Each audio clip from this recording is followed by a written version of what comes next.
สบายดีวันนี้มาดินอยู่บ้านต้นจานอยู่พลวิสัยจังหวัดหนองคายไทยแลนด์บรรยากาศยามแรง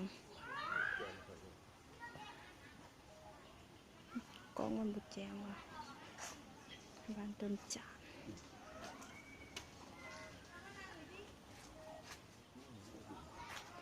บ้านต้นจานนี่เขาจะใบหัวไทยหู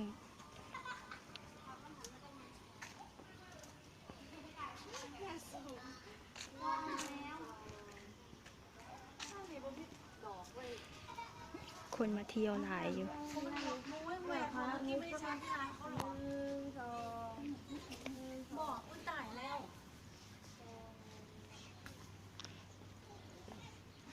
กำลังที่เข้าไปบึงทุ่งนา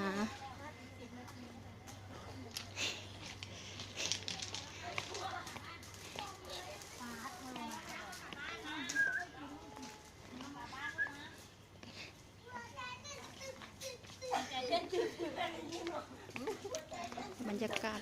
งาม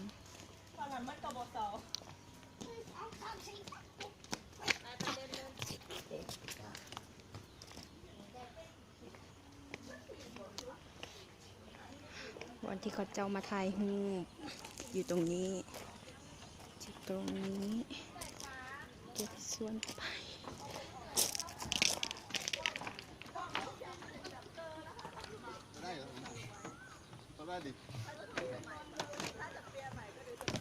อันนี้มันสวนมะนาวเพิ่นอันนี้มีกล่องเฟืองแต่เป็นใกล้จะตกแล้วเดี๋ยวที่สวนไปเบิงไปไหน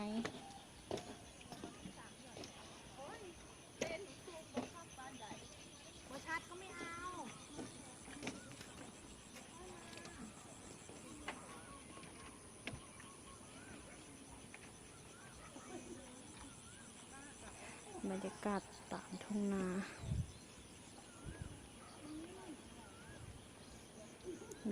เขาจะมาเช็คอินถ่ายรูปอันนั้นเป็นตู้ที่เขาจะให้ไว้นั่งสั่งอาหาร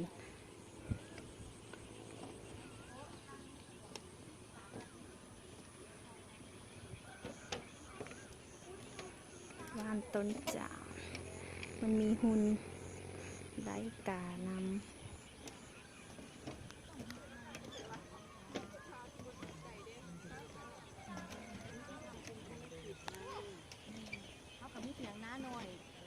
ยังไงอันนึงเดี๋ยวมันก็เป็นตะกอบหลังเศร้าโฮมเศร้าอันนี้คงจะมีความสุข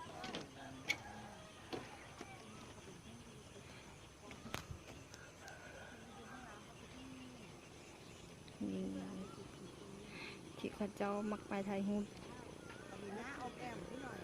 หน้าออมแอมเขาเริ่มยืดขึ้นแล้วมันน่าอยู่ไงไม่ถึงว่าถือว่าท่านไม่ทำเวลาบรรยากาศ